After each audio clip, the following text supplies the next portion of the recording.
Hi, this is TMUA Question of the Day, Day 6 Hints with StopMaths.com and Tobin Payne. So, we're going to start off with our A Level Plus category question. And this is an interesting one because usually when you're reflecting points, you expect to reflect them either in a vertical line, an x equals, or a horizontal line, so a y equals, or maybe x equals y, but it's less common to reflect in a line like this. Now, what you want to really do here is any coordinate geometry question, it's worth doing a little sketch. Now, the sketch doesn't have to be perfectly to scale, but just make sure that your intercepts are on the correct side of zero. So here, both our x and y intercepts are positive, so our line's going to look something like this. And we can see if we put substitute x equals 3 into this equation, we're going to have 4y equals 41, so y would be 10. So this point to the 3 here would have a y coordinate of 10, so the point we're looking at is down here. Now just think to yourself, say this was the line x equals 3 or something, and we had a coordinate here, it would reflect over here. So how is it that a point is reflected in a line?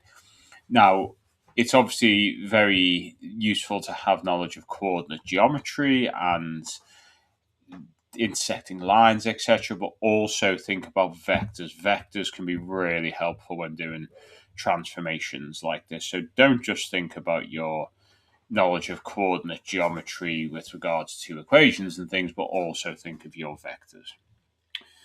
Now, these inequalities, I always advise students to think about their critical values and use the word critical value. So if we're solving x squared plus 3x plus 2 is greater than 0, we are looking at finding the values for which equality is held.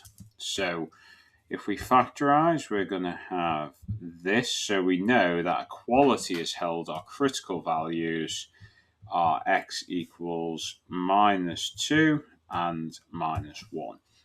Now, rather than sketch a parabola, which I know a lot of people are taught to do at GCSE, it can just be easier to say, well, this is a one-dimensional inequality, so let's just draw a single number line.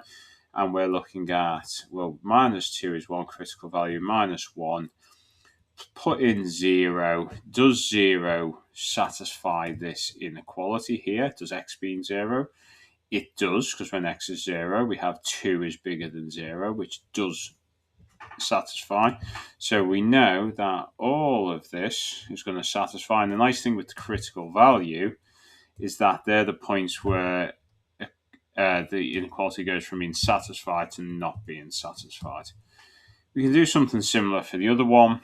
And this, it's a good skill to have, and it's something that is very useful as well when you're dealing with modulus functions and the kind of unfamiliar questions that arise with modulus functions. So next, our geometry and functions question. This is a classic case of what's going on between x equals 0 and x equals 2. So we know that when x equals 0, y equals, or f of x equals 3. So this is our f of x. So we're going to have 3 here. When x equals 2, we're going to have 2 times 8 minus 9 times 4 plus 24 plus 3. So, sorry, my mental arithmetic's appalling. 27 minus 9 plus 16 is 7. So it's going to be kind of up here somewhere. So we've got x equals 2, y equals 7. But what does this cubic look like? Does it actually dip below 3 and then come back up? It could dip below 3 immediately like that.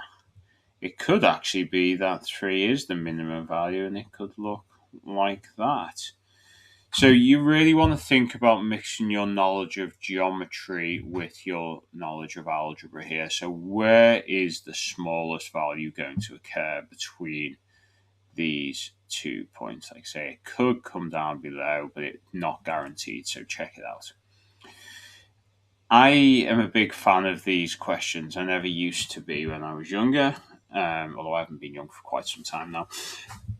But it's nice to just have a bunch of things to check. If you're approaching one of these questions in TMUA, or even in an interview, if you're doing an interview for maths, things like what happens when x equals 0? What would y be?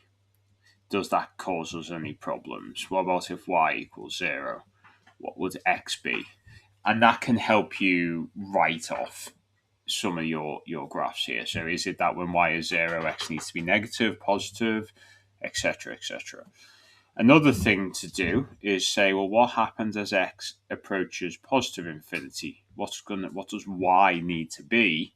What needs to happen to y when x gets very large and positive? What about when x gets very negative? Very large magnitude, but negative direction. Similarly, what about as y approaches infinity? Can you do something like switch the x and y coordinates around in the function and it not impact anything? I.e. here, if I changed x to y and y to x, we'd have y squared x squared, y plus x equals 1. Is that a different function? If not, then there'll be a line of symmetry in the line y equals x. Can we change all our x's to negative x's? Will that change the function? If it doesn't change the function, then we have a line of symmetry in the y-axis and vice versa. So there's lots of little things we can check and look out for. Please, practice them, be familiar with them, use them when you've got questions like this. Hope this video is helpful. Any feedback always appreciated.